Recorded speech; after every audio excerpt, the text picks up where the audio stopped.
दोस्तों, Indian air force अब विश्व की किसी भी एयरफोर्स से किसी भी मामले में कम नहीं है। पल भर में ही दुश्मन को नेस्तनाबूद कर देने वाले एयरक्राफ्ट और तमाम तरह के उपकरण और हथियार अब हमारी वायुसेना के पास मौजूद हैं। आज भारत में एक से बढ़कर एक ताकतवर लड़ाकू विमान और हथियार मौजूद हैं, चाहे फिर वो फाइटर विमान जगुआर हो, जिसे हिंदी में शमशेर के नाम से जाना जाता है, या फिर रेकी के लिए इस्तेमाल होने वाला छोटा सा एयरक्राफ्ट। ये सभी हमारी एयरफोर्स को बहुत ही मजबूत कवच प्रदान कर रहे हैं, क्योंकि मौत का दूसरा नाम है ये लड़ाकू विमान। पलक झपकते ही दुश्मनों का काम तमाम करने में जरा भी पीछे नहीं हटती। तो चलिए दोस्तों, आज के इस वीडियो में हम भारत के कुछ ऐसे ही खास एयरक्राफ्ट के बारे में जानने वाले हैं। तो बस इसके लिए आप बने रहिए हमारे साथ वीडियो के अंत तक। दोस्तों, वीडियो में आगे बढ़ने से पहले चलिए जरा हम लोग इंडियन एयरफोर्स के इतिहास के बारे में जान लेते हैं। आपको बता दें कि भारत और पाकिस्तान के विभाजन से पहले ही भारतीय वायुसेना की स्थापना हो चुकी थी। 8 अक्टूबर 1932 को औपनिवेशक शासन के अधीन अविभाजित भारत में वायुसेना की स्थापना की गई। भारत की वायुसेना द्वितीय विश्व युद्ध में शामिल हुई, जिसके लिए किंग जॉर्ज 6 ने सेना को रॉयल प्रीफिक्स से नवाजा था। देश आजाद होने से पहले वायुसेना को रॉयल इंडियन एयरफोर्स कहा जाता था।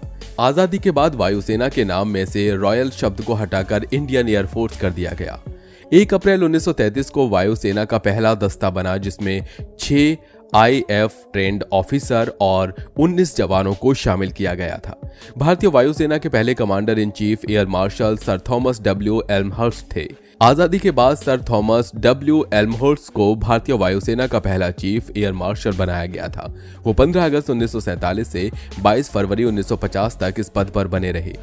आज भारतीय वायुसेना के पास 42 फाइटर स्क्वाड्रन की अधिकृत ताकत है। इस वक्त वायुसेना के पास तय स्क्वाड्रन से 10 कम यानी 31 फाइटर स्क्वाड्रन है। सुखोई 30 के 12, जगुआर के 6, मिग 21 के 4, मिराज 2000 के 3, मिग 29 के 3, LCA के 2 और राफेल के 2 स्क्वाड्रन हैं। इसके अलावा वायुसेना के पास अन्य कई मालवाहक विमान, अटैक हेलीकॉप्टर, अवॉक्स विमान भी शामिल हैं। चलिए अब जरा ये देख लेते हैं इन सारे एयरक्राफ्ट में सबसे मजबूत और ताकतवर एयरक्राफ्ट कौन सा है।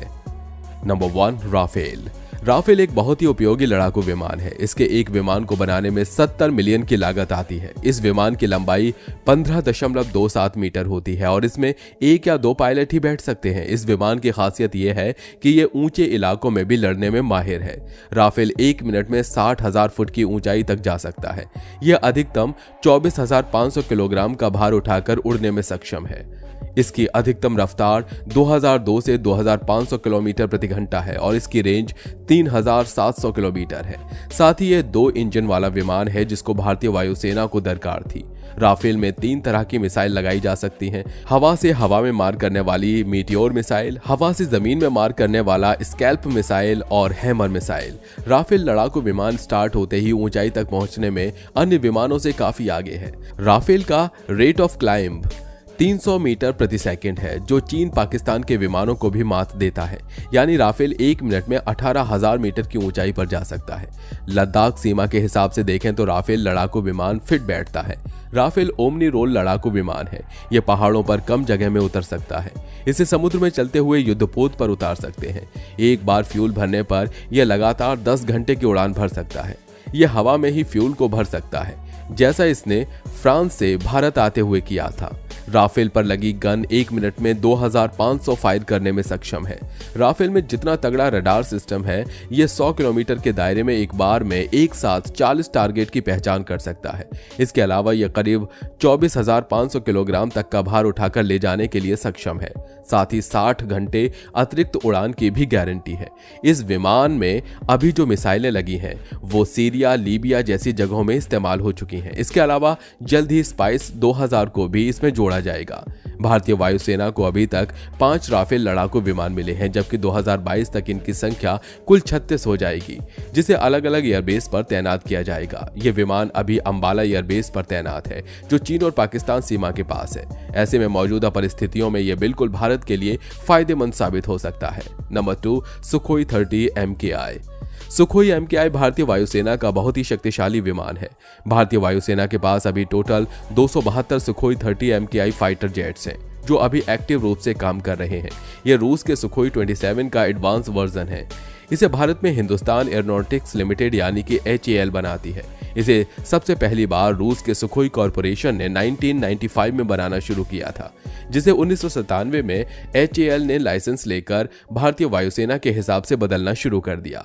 इसे अलग अलग देश अपने हिसाब से बनाते हैं और इसमें बदलाव करवाते हैं ताकि अपनी ज्योग्राफिकल कंडीशन के हिसाब से उनकी तैनाती कर सके। 2 इंजन और 2 पायलट सीट वाला ये विमान इतना खतरनाक है कि ये 3000 किलोमीटर दूर जाकर दुश्मनों के ठिकानों को तबाह कर सकता है। इसकी ताकत का अंदाजा इसी बात से लगाया जा सकता है कि दुनिया भर के 10 खतरनाक लड़ाकू विमानों में इसकी गिनती की जाती है। इसकी एयरक्राफ्ट की लंबाई 72 फीट, विंग स्पैन 48.3 फीट, ऊंचाई 20.10 फीट और वजन तकरीबन 18,400 किलोग्राम है।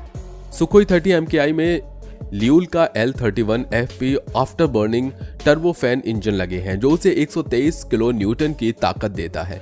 इस विमान की अधिकतम गति 2120 किलोमीटर प्रति घंटा है, जबकि ज्यादा ऊंचाई पर रेंज 3000 किलोमीटर है। वहीं अगर बीच रास्ते में ईंधन भर दिया जाए तो सुखोई 30 MKI 8000 किलोमीटर की रेंज तक जा सकता है। साथ ही ये विमान अधिकतम 56,800 फीट की ऊंचाई तक उड़ान भर सकता है। सुखोई 30 MKI में 30 mm की एक ग्रिजेव शिपनोम ऑटो कैनन लगी है जो सिर्फ 1 मिनट में 150 राउंड फायर करती है। इसमें 12 हार्ड पॉइंट्स हैं जिनमें हथियार लगा सकते हैं। इसमें 4 तरह के रॉकेट्स, 4 तरह के मिसाइल और 10 तरह के बम लगाए जा सकते हैं या फिर इन सब का मिक्स लगाया जा सकता है। Number 3 MiG-29। दोस्तों, MiG-29 फाइटर जेट का पूरा नाम है मिकोयान MiG-29। भारतीय वायुसेना के पास इस समय 65 MiG-29 फाइटर जेट्स हैं। ये रूस में बना एक multi role combat fighter jet है। इसे सबसे पहले 1981 में बनाया गया था। तब से दुनिया के कई देशों की सेनाओं के पास ये फाइटर जेट है।